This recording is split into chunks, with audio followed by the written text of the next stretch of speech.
പഹൽഗാം ഭീകരാക്രമണത്തിന് ശേഷം ഏതാണ്ട് എല്ലാ കാഫിറുകളും, അതായത് അമുസ്ലിങ്ങളും പാനിക്കാണ്, വല്ലാതെ ഭയചകിതരാണ്.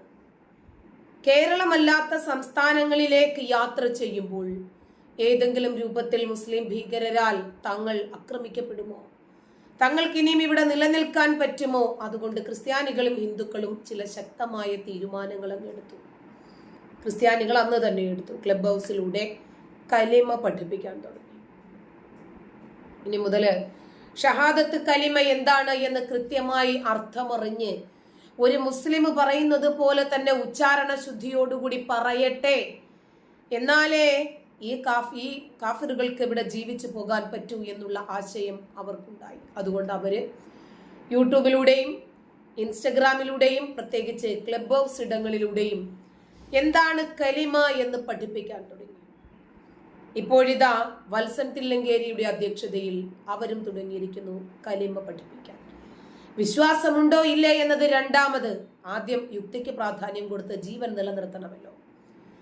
29 പാവങ്ങളായ ആളുകൾ ജീവൻ പൊലിഞ്ഞത് കലിമ അറിയില്ല എന്നുള്ള ഒരു കാരണം കൊണ്ടായിരുന്നു. രണ്ടാമതാണ് പാൻഡി സൂരി ലിംഗം നോക്കിയത്. അല്ലാഹുവല്ലാതെ ആരാധനയ്ക്ക് അർഹനില്ലെന്നും മുഹമ്മദ് നബി അള്ളാഹുവിന്റെ വിശ്വസ്ത സേവകനും ദൂതനുമാണെന്നും സാക്ഷ്യം വഹിക്കണം. അവസാന പ്രവാചകനായ മുഹമ്മദിനെ വിശ്വസിക്കണം. ഇങ്ങനെ നിർബന്ധിപ്പിച്ച് കഴുത്തിൽ കത്തിവെച്ച് വിശ്വസിപ്പിക്കുന്നതിന്റെ പേരാണോ സമാധാനത്തിന്റെ മതം? ചോദിച്ചു പോകുന്നതാണ്.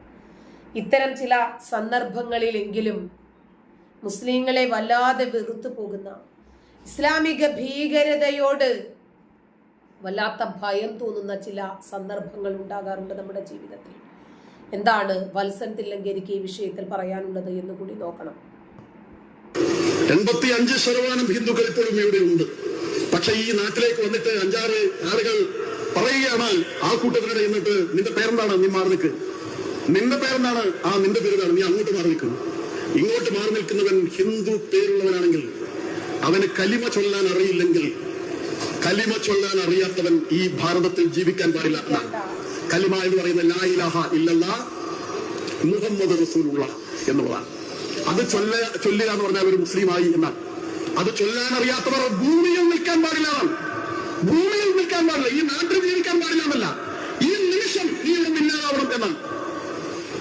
അങ്ങനെയൊക്കെയാണ് കാര്യം നടക്കുന്നതെങ്കിൽ നമ്മുടെ അടുത്ത തലമുറയുടെ അവസ്ഥ എന്തായിരിക്കും എന്നുള്ളത് നമ്മളൊന്ന് ആലോചിച്ച് നോക്കേണ്ട കാര്യമല്ലേ. അതുകൊണ്ട് ശങ്കരാചാര്യർ അദ്ദേഹം പറഞ്ഞൊരു കാര്യമുണ്ട്, ഈ ജീവിതം എന്ന് പറഞ്ഞാൽ ഹ്രസ്വമാണ്, ഒരു കാറ്റടിച്ചാൽ തീരുന്ന കാര്യമുള്ളൂ.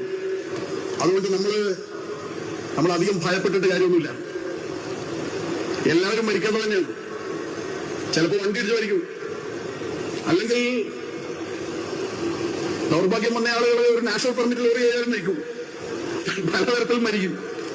അപ്പൊ അതുകൊണ്ട് മരണം എന്ന് പറയുന്നത് ഗീത പറയുന്ന പോലെ ജാതസ്യഹി ധ്രുവ മൃത്യു, ജനിച്ചോ മരണം ഉറപ്പാണ്. അങ്ങനെയാണെങ്കിൽ ആ മരണം ധർമ്മത്തിന് വേണ്ടിയായിക്കൂടെ എന്നുള്ളതാണ് ശങ്കരാചാര്യർ നമ്മുടെ മുമ്പാകെ വെക്കുന്ന ഏറ്റവും വലിയ ചോദ്യവും പാഠവും. ധർമ്മത്തെ സംരക്ഷിക്കാൻ വേണ്ടിയിട്ട് ഉറപ്പായ മരണം, അനന്തരജാത തലമുറയാകെ സംരക്ഷിക്കാൻ വേണ്ടിയിട്ട് തങ്ങളുടെ ജീവിതം സമ്പൂർണ്ണമായും സംസ്കൃതിക്ക് വേണ്ടി സമർപ്പിച്ച പൂർവികന്മാരുടെ പാതയെ പിന്തുടർന്നുകൊണ്ട് നമുക്ക് ധർമ്മത്തെ സംരക്ഷിക്കാം. നമ്മൾ ആരും ഉപദ്രവിക്കുന്നില്ല, നമ്മൾ ആരെയും ഇല്ലാതാക്കുന്നില്ല. പക്ഷെ നമ്മുടെ ധർമ്മത്തിന് വേണ്ടി വീറോടെ, ധീരതയോടെ, ധൈര്യത്തോടെ ഉറച്ചു നിൽക്കുക തന്നെ ചെയ്യുമെന്നും. കാശ്മീരത്തിൽ എന്താ പറ്റിയത്? അവിടുത്തെ പണ്ഡിറ്റ് ഉറച്ചു നിന്നില്ല. അവരെ ഭീഷണിപ്പെടുത്തുമ്പോ ഓടി ഡൽഹിയിലേക്കൊക്കെ വന്നു, ഓടി ജമ്മുവിലേക്ക് പോയി, സിംലയിലേക്ക് പോയി. അങ്ങനെ ലക്ഷക്കണക്കിന് ആളുകൾ ഓടി. അവിടെയെല്ലാം അവരുടെ വീട് വിട്ടോടി, അവരുടെ അബ്ദത്തോട്ടം വിട്ടോടി, അവരുടെ സർവ്വം വിട്ടോടി. അവരെ ഡൽഹിയിലേക്ക്, ഡൽഹിയിൽ നിന്ന് എങ്ങോട്ടോടും? നമ്മൾ ഓടി എവിടേക്ക് പോകും? നമുക്ക് ഓടാൻ, ലോകത്തോടാൻ നമുക്ക് ഒറ്റ സ്ഥലമേ ഉള്ളൂ. അത് നമ്മുടെ പൂർവികന്മാർ മരിച്ചു മണ്ണടിഞ്ഞ് കിടക്കുന്ന നമ്മുടെ ഈ ഭാരതഭൂമി മാത്രമാണ് നമുക്ക് ഓടാനുള്ളത്. ബാക്കിയുള്ള ഓടാൻ ഒരുപാട് സ്ഥലങ്ങളുണ്ട്, നമുക്കില്ല. നമുക്ക് ഈ മണ്ണേ ഉള്ളൂ. അതുകൊണ്ട് ജീവിക്കുന്നെങ്കിൽ ഇവിടെ, മരിക്കുന്നെങ്കിൽ ഇവിടെ എന്ന് ധൈര്യപൂർവ്വം എന്ന് പറഞ്ഞാൽ ഓരോ ഭീകരന്മാർക്കും നമ്മളെ തോൽപ്പിക്കാൻ സാധ്യമല്ല. അതാണ് നമ്മുടെ കൊണ്ടുവരാൻ. എങ്കിൽ മാത്രമേ നമുക്ക് ഈ ഭാരതം എന്ന പേരിനെ, ഈ ധർമ്മഭൂമിയെ, മോക്ഷഭൂമിയെ, കർമ്മഭൂമിയെ നമുക്ക് ഇവിടെ നിലനിർത്താൻ സാധിക്കുകയുള്ളൂ. അതാണ് സത്യം. നമുക്ക് ഓടാൻ സ്ഥലമില്ല. മറ്റുള്ളവർക്ക് സിറിയയിൽ ആക്രമണം ഉണ്ടായാൽ, തുർക്കിയിൽ ആക്രമണം ഉണ്ടായാൽ, ഇറാനിൽ ഉണ്ടായാൽ, പാകിസ്ഥാനിൽ ഉണ്ടായാൽ, ബംഗ്ലാദേശിൽ ഉണ്ടായാൽ, അഫ്ഗാനിൽ ഉണ്ടായാൽ അവർക്ക് ഓടാൻ അനേകം രാജ്യങ്ങളുണ്ട്. നമ്മൾ എങ്ങോട്ടോടും? ഇന്ത്യൻ മഹാസമുദ്രത്തിൽ ചാടിച്ചാവുകയല്ലാതെ മറ്റു മാർഗങ്ങളൊന്നുമില്ല. അതുകൊണ്ട് നമുക്ക് ഈ രാജ്യത്ത് നിലനിൽക്കണമെങ്കിൽ ധർമ്മത്തിനു വേണ്ടി, രാജ്യത്തിനു വേണ്ടി സത്യത്തിന്റെ പക്ഷത്ത് ധീരമായി നിലകൊള്ളാൻ സാധിക്കണം. മരിച്ചാലും ധീരമായി, ജീവിച്ചാലും ധീരമായി. ഭീരുത്വം എന്ന ഒന്നില്ല. എന്നാലും ശരി, ഇവര് പറയുന്നത് പോലെ ഷഹാദത്ത് കലിമ പറഞ്ഞ് ജീവിക്കാൻ, അങ്ങനെ ആണുമല്ല പെണ്ണുമല്ല മൂന്നാം ലിംഗക്കാരുമല്ലാത്ത രൂപത്തിൽ, നാണം കെട്ട രൂപത്തിൽ ജീവിക്കാനും മരിക്കാനും തയ്യാറാകാത്ത ആളുകൾക്കുള്ളതാണ് ഈ സ്വതന്ത്ര ഭാരത്. നരേന്ദ്രമോദിജി പറയുന്നത് പോലെ പലപ്പോഴും ഇത് ഇന്ത്യയാണ് എന്ന് പറയേണ്ടിയിരിക്കുന്നു. ഇത് കേരളം ഇന്ത്യക്കകത്താണ് എന്ന് പറയേണ്ടിയിരിക്കുന്നു ചില സന്ദർഭങ്ങളിലെങ്കിലും.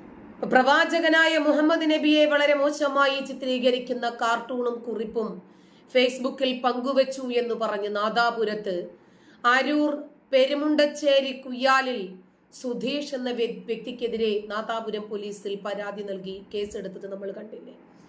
ലോകം മുഴുവൻ ആദരിക്കുകയും ബഹുമാനിക്കുകയും ചെയ്യുന്ന മുഹമ്മദ് നബിയെ വളരെ മോശമായ രീതിയിൽ അവഹേളിച്ച നടപടി വിശ്വാസി സമൂഹത്തിനേറെ വിഷമമുണ്ടാക്കുന്നതാണത്രേ. ഇദ്ദേഹം ഇതിനു മുമ്പും ഇതുപോലെയുള്ള നിരവധി പോസ്റ്റുകൾ സാമൂഹിക മാധ്യമങ്ങൾ വഴി പ്രചരിപ്പിച്ചിട്ടുണ്ടത്രേ. ഇതാണ് പരാതിയിൽ പറയുന്നത്. വിദ്വേഷ പ്രചാരണം മാത്രം ലക്ഷ്യം വെച്ച് സാമൂഹിക മാധ്യമങ്ങളിൽ ഈ തരത്തിലുള്ള പോസ്റ്റുകൾ പങ്കുവെക്കുന്നതിലൂടെ നാട്ടിൽ നിലനിന്ന് പോരുന്ന മതസൗഹാർദ്ദം തകർക്കുക മാത്രമാണ് ലക്ഷ്യമെന്നും ഇയാളുടെ ഈ രൂപത്തിലുള്ള പോസ്റ്റുകൾ സംബന്ധിച്ച് പലതവണ സൂചിപ്പിച്ചിട്ടും വിദ്വേഷ പ്രചാരണം സുധീഷ് തുടർന്നു പോരുകയാണ് എന്നും പരാതിക്കാർ പറയുന്നു.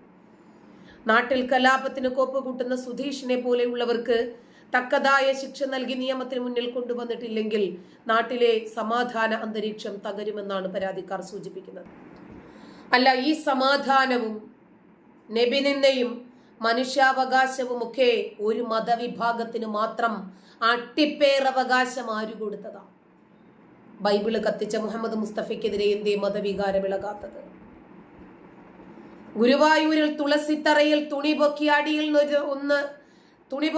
അടിയിൽ നിന്നൊരു മുടി പറിച്ചിട്ട അവനെതിരെ എന്തേ മതവികാരം അണപൊട്ടി ഒഴുകാത്തത്? യേശു പിഴച്ചുപെറ്റ സന്തതിയാണ് എന്ന് പറഞ്ഞപ്പോഴെന്തേ